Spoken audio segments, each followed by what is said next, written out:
Shqiptarët kanë rritur gjithmonë dhe më shumë besimin tek bankat, gjë që duket në nivelin e lartë të depozitave të tyre në to.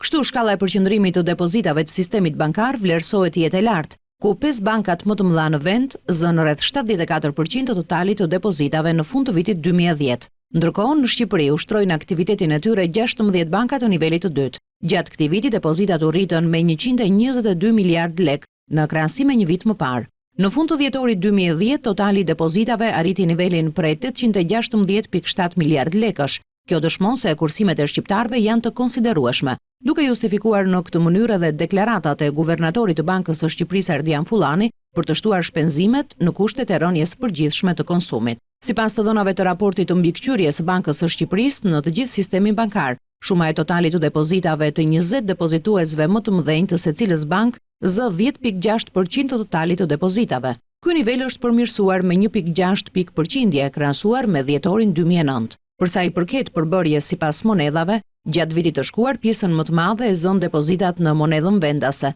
71% të totalit, pasuar nga ato në euro me 20.8% dhe në monedhën amerikane me 5.8%. Kjo strukturë duket se ka ndryshuar krahasimisht me një vit më parë, ku depozitat në lek janë ulur ndjeshëm në favor të aktiveve në monedhën europiane.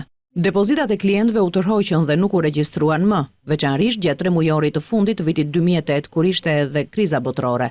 Gjatë vitit 2009, depozitat e klientëve filluan të ktheheshin sërish në sistem, duke shënuar pikën e kthimit në muajin prill 2009, ku trendi i rritjes dhe me ritme akoma më të larta vazhdoi edhe në vitin 2010.